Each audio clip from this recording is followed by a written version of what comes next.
Rota 66.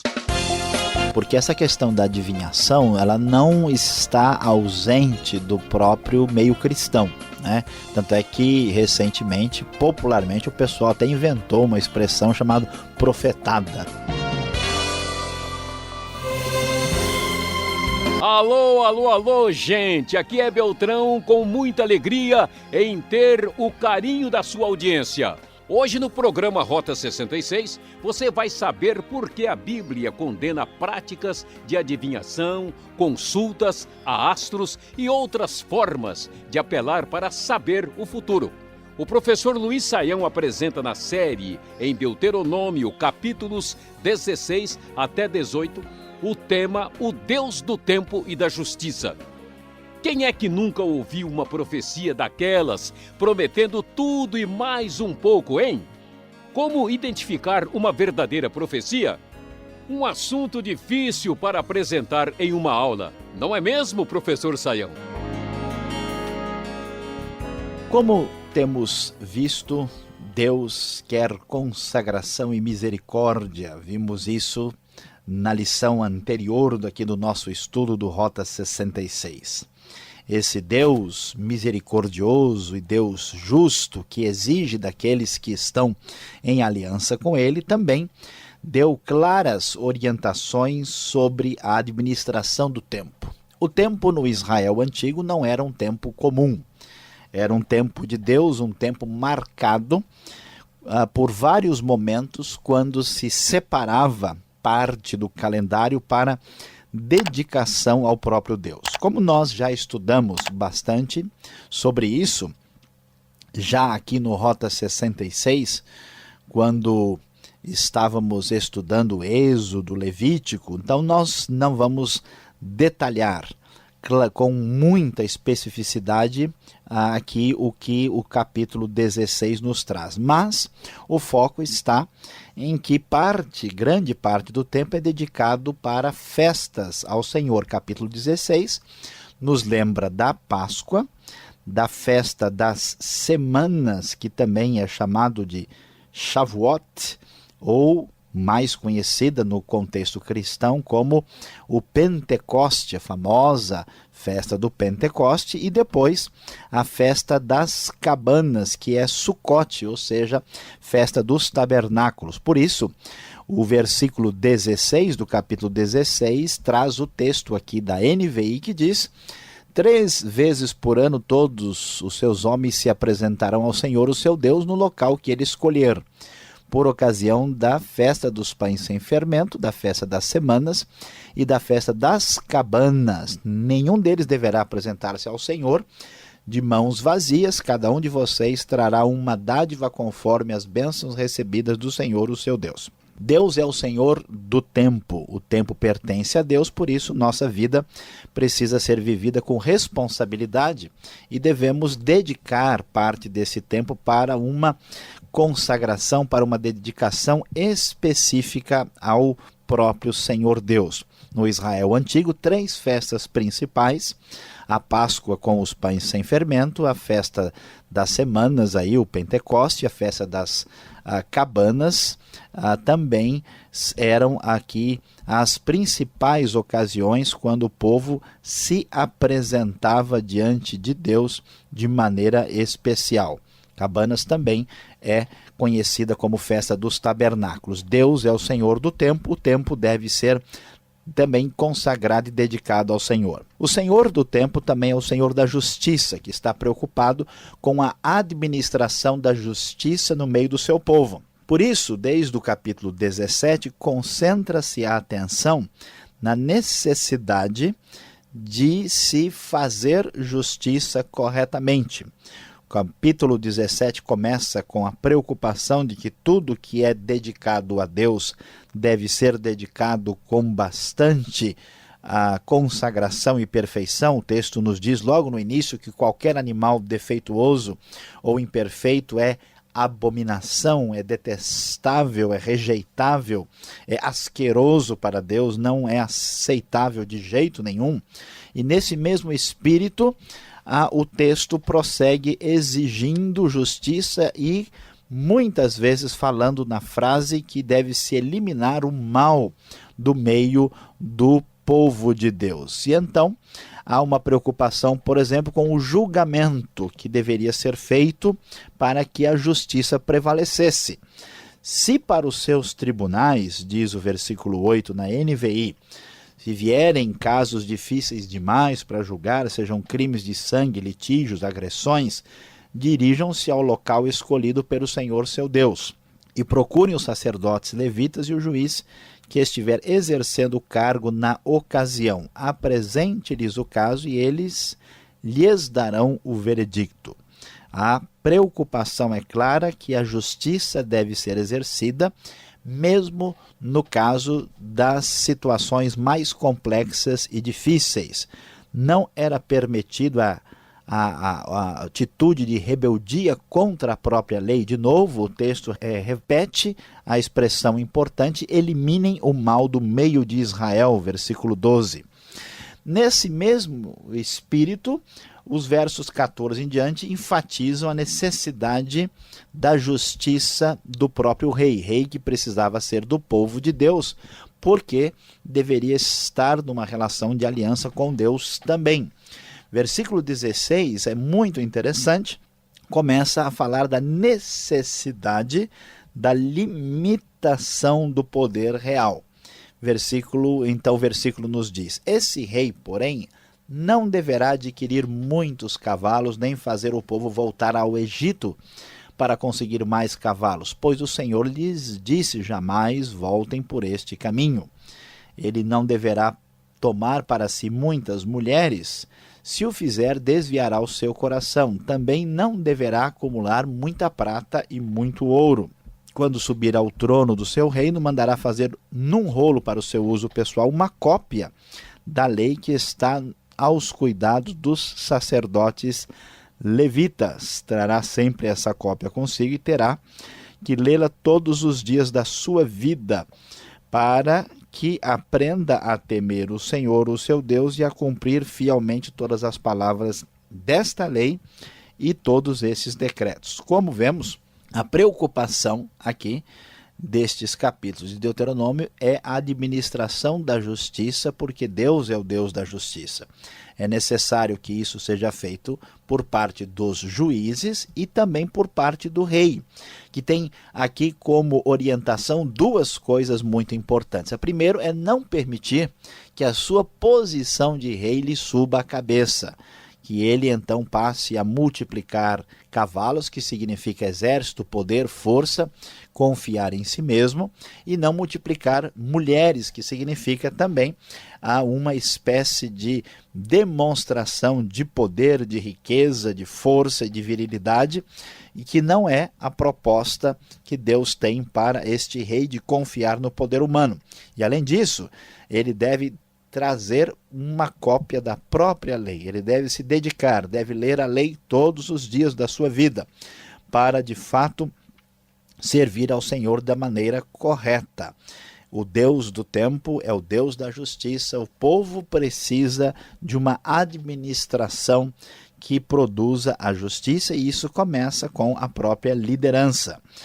Ainda com esse foco de justiça, justiça não pode existir se a relação com Deus não for absolutamente correta. Capítulo 18 ainda vai nos falar da herança dos sacerdotes e dos levitas. Os sacerdotes levitas e todo o restante da tribo de Levi não terão posse nem herança em Israel. Viverão das ofertas sacrificadas para o Senhor, preparadas no fogo, pois esta é a sua herança. Não terão herança alguma entre os seus compatriotas. O Senhor é a sua herança, conforme lhes prometeu. Haveria uma necessidade daqueles que estão trabalhando no culto, na ministração direto daquilo que honrava e adorava ao Senhor no Israel antigo, que eles vivessem na dependência de Deus e se concentrassem exclusivamente nos interesses do culto dedicado ao Senhor. E finalizando esse capítulo, que fala do tempo, da justiça e fala da prática que agrada a Deus, duas coisas chamam a atenção nessa busca de pureza e de justiça. O texto nos diz no versículo 9 o seguinte: quando entrarem na terra que o Senhor, o seu Deus, lhes dá, não procurem imitar as coisas repugnantes que as nações de lá praticam. Não permitam que se ache alguém entre vocês que queime em sacrifício o seu filho ou a sua filha, que pratique adivinhação, ou se dedique à magia, ou faça presságios, ou pratique feitiçaria, ou faça encantamentos, que seja médium, consulte os espíritos ou consulte os mortos. O Senhor tem repugnância por quem pratica essas coisas. É por causa dessas abominações que o Senhor, o seu Deus, vai expulsar aquelas nações da presença de vocês. Permaneçam inculpáveis perante o Senhor, o seu Deus. O texto está nos deixando claro que a razão da injustiça, a razão dos problemas na sociedade está relacionada com a maneira como nós orientamos a nossa vida religiosa e espiritual. Portanto, não se esqueçam, não se baseiem nunca nas práticas dos povos pagãos, porque senão vocês não terão nem Deus, nem bênção alguma, e muito menos uma sociedade justa e fraterna. E o desfecho do capítulo 18 chama a atenção porque Deus fala sobre o futuro. Ele fala a respeito de uma outra espécie de tentação que poderia ser buscar a magia, buscar a adivinhação, buscar alguma profecia que não fosse de Deus. O desejo de poder, que é a causa maior da injustiça, está relacionado com o controle do futuro. As pessoas querem dominar o futuro para estarem livres de se submeter a Deus, por isso eles buscam a adivinhação. Então diz o texto no versículo 14: as nações que vocês vão expulsar dão ouvido aos que praticam magia e adivinhação. Mas a vocês o Senhor, o seu Deus, não permitiu tais práticas. O Senhor, o seu Deus, levantará do meio de seus próprios irmãos um profeta como eu. Ouçam-no. Pois foi isso que pediram ao Senhor, o seu Deus, em Horebe, no dia em que se reuniram, quando disseram: não queremos ouvir a voz do Senhor nosso Deus, nem ver o seu grande fogo, senão morreremos. O Senhor me disse: eles têm razão. Levantarei do meio dos seus irmãos um profeta como você. Porei minhas palavras na sua boca e ele lhes dirá tudo o que eu lhes ordenar. Se alguém não ouvir as minhas palavras que o profeta falar em meu nome, eu mesmo lhe pedirei contas. Mas o profeta que ousar falar em meu nome alguma coisa que não lhe ordenei, ou que falar em nome de outros deuses, terá que ser morto. Então, o texto vai ter o desfecho. Se talvez vocês perguntem a si mesmos: como saberemos se a mensagem não vem do Senhor? Se o que o profeta proclamar em nome do Senhor não acontecer, nem se cumprir, essa mensagem não vem do Senhor. Aquele profeta falou com presunção, não tenham medo dele. O texto faz a distinção entre o profeta falso e verdadeiro e fala do que aconteceu com o povo no passado e diz: um dia vai se levantar o grande profeta, o profeta do qual vocês têm necessidade. Esse profeta vai surgir no tempo certo, porque Deus é o Senhor do tempo. A necessidade de vocês é justiça. Esse profeta, sim, vai trazer toda essa justiça. Esse profeta tem sido aí destacado no texto e muitos se apresentam como candidatos, mas o livro de Atos vai deixar bem claro que esse profeta é o próprio Senhor Jesus, porque o texto nos diz que esse seria semelhante a Moisés, e se alguém não ouvir as palavras que esse profeta falasse em nome de Deus, eu mesmo haveria de lhe pedir contas, diz o Senhor. Quando eles não ouviram a voz direta de Deus, Deus lhes enviaria aquele que traria suas próprias palavras, que é o Senhor. Portanto, meus queridos ouvintes, Deus é o Deus do tempo e da justiça, e na plenitude dos tempos, a justiça plena de Deus se manifestou em Cristo, cumprindo esta profecia extraordinária aqui do livro de Deuteronômio, conforme está atestado no Novo Testamento. Que Deus nos abençoe quando adorarmos hoje o Senhor do tempo e da justiça.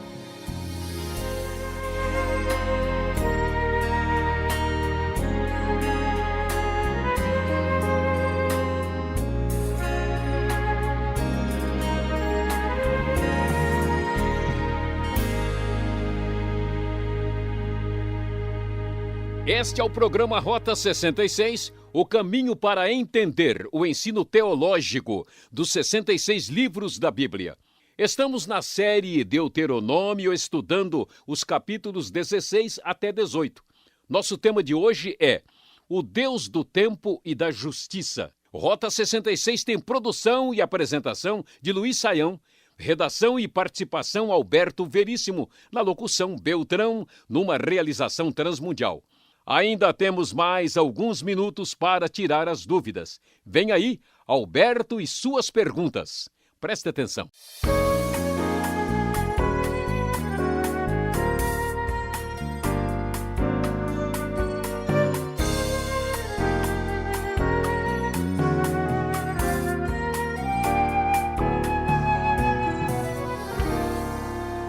Chegamos agora com as perguntas, dando mais dinâmica no seu estudo bíblico. Deuteronômio, nós fomos do 16 até o 18, e eu começo uma pergunta para o professor Luiz Saião, exatamente no capítulo 17, verso 14. Professor, como pode haver uma lei falando sobre um rei, sobre sua riqueza, cavalos, mulheres, agora aqui em Deuteronômio? Não está cedo demais para falarmos sobre a monarquia de Israel, já que estamos num período ainda de Moisés, lá para trás? Pois é, pastor Alberto, de fato nós temos aqui uma questão um pouco complicada e difícil, e os estudiosos estão divididos sobre essa questão. Muitos acham que é bem possível que se falasse sobre rei para Israel nessa época, porque as outras nações possuem reis, Israel sabe muito bem o que é isso, e que poderia já, se ter algum tipo de enfoque considerando esta realidade. Por outro lado, nós sabemos que essa legislação parece muito específica e muito detalhada, e muitos estudiosos acham que esse detalhamento sugere que essa lei pode refletir um período tardio. Os mais radicais acham que ela foi escrita muito tempo depois realmente. Alguns até sugerem que ela pode evocar, não que ela seja literalmente evocar, talvez a época de Salomão ou da monarquia mais assim abastada, porque ela está criticando essa espécie de ajuntamento de riquezas e de poder, Outros ainda vão dizer, não, mas olha, essa lei já existia com base nos monarcas estrangeiros e os reis, o rei de Israel como Salomão, que multiplicou muito o seu poderio através exatamente de cavalos e de mulheres, ele tinha consciência de que estava desobedecendo a palavra de Deus. Então, pastor Alberto, nós não temos ainda uma certeza absoluta, não encontramos nenhum documento decisivo sobre isso. Então, devemos entender que ainda resta uma questão sobre isso. É possível, a possibilidade que o texto tenha sofrido um trabalho editorial mais tarde sob supervisão do próprio Espírito de Deus. Isso é possível e nós mantemos essa questão ainda para uma resposta completa no futuro. Tá certo, mas o que preocupa ou chama atenção aqui é no capítulo 18, quando chegamos no verso 9 em diante, nós vamos ver assim a proibição, a advertência contra feiticeiros, bruxos, estas pessoas que procuram adivinhadores, procuram saber o futuro. Por que a Bíblia condena tanto esse tipo de prática? Olha, aqui a questão é muito importante e séria, E às vezes a gente não entende. O problema é que o foco da revelação bíblica é a dependência de Deus. É reconhecer que só Deus é o Senhor e que nós devemos depender daquele que realmente tem todo o domínio, todo o poder, toda a honra e toda a glória. A feitiçaria e todas essas práticas naturais, adivinhatórias, elas sugerem um outro caminho, é a maneira de como ter poder independente de Deus, como ter acesso e domínio do futuro. Então ela implica numa rejeição do poder de Deus. Por isso é tão sério e por isso era tão comum no paganismo. Mesmo que essas práticas possam ter feições mais simpáticas, mais bonitas ou educadas, Não tem jeito. Do ponto de vista da proposta bíblica, estas práticas devem ser rejeitadas. Quem busca adivinhação, quem consulta espíritos, quem procura mortos, quem se dedica à magia, está fora da proposta das Escrituras Sagradas. Até mesmo o horóscopo, olhar astro, isso também tem uma advertência, né? É o mesmo princípio, né? É o princípio de querer ter o poder e domínio sobre o futuro para ter uma independência, um controle da situação independente de Deus. E aí a coisa realmente sai fora do foco. E quando fala-se em conhecer o futuro, vamos chamar o profeta vai revelar, o profeta vai nos orientar. Como saber se o profeta é de Deus mesmo, está falando de Deus mesmo, ou se esse profeta ele não é um charlatão, aí, um aproveitador de situação? A pergunta é importante, porque essa questão da adivinhação, ela não está ausente do próprio meio cristão, né? Tanto é que recentemente, popularmente, o pessoal até inventou uma expressão chamada profetada, né? Que significa uma profecia não autêntica. E como é que a gente deve verificar isso? Em primeiro lugar, é importante observar a relação, isso vem do Deuteronômio, a relação desse profeta com o próprio Deus, né? Se surgir alguém chamando você para um outro Deus, então se a pessoa não tem fundamento na Bíblia, na revelação de Deus, está fora da realidade. A segunda, um conceito muito fácil, muito simples, que o texto aqui mesmo está dizendo para nós, que se o profeta fala e não se cumpre, e claro, se o profeta fala coisas óbvias, amanhã vai ter trânsito em São Paulo, né? Isso aí todo mundo provavelmente já está sabendo, mas se o profeta tenta dizer algo que não se cumpre, então isso ele não é verdadeiro. Importante destacar também que um profeta de Deus é aquele que traz o recado de Deus, aquilo que Deus quer dizer, e não simplesmente uma pessoa que tenta saber o que vai acontecer amanhã. E finalmente a gente precisa ver se uma pessoa que se diz profeta está em sintonia com o povo de Deus e com a sua própria comunidade, né? Se esse profeta ele é submisso à sua liderança espiritual, se esse profeta está servindo a Deus, ou se é alguém que autonomamente pretende, né, se passar por uma pessoa que tem uma particularidade espiritual superior aos outros. É muito importante ter um cuidado significativo, especialmente tendo a Bíblia com todo o seu conhecimento. Nós temos milhares de palavras de dezenas de profetas para serem observadas. Então, é bom ter muito cuidado e atenção. Ou seja, temos muita profecia e profeta na Bíblia e não vamos precisar de ter mais um, né?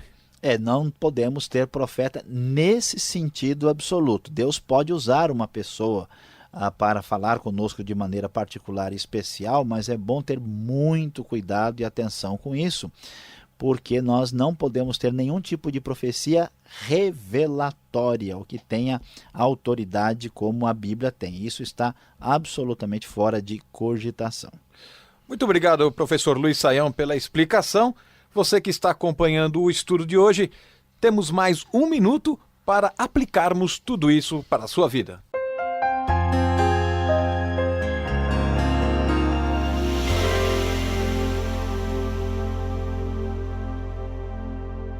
Hoje estudamos aqui no Rota 66 os capítulos de 16 a 18 de Deuteronômio, falando do Deus do tempo e da justiça.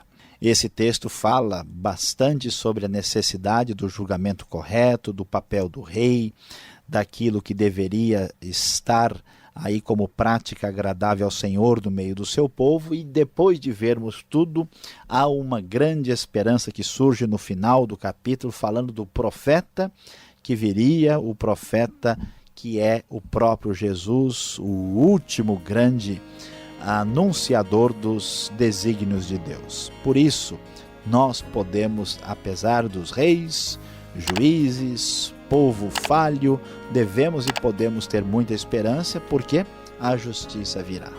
Gostaria que você consolasse o seu coração hoje, ouvindo Rota 66, porque o profeta já veio e ele retornará, e um dia a justiça plena triunfará. Louvado seja Deus por isso.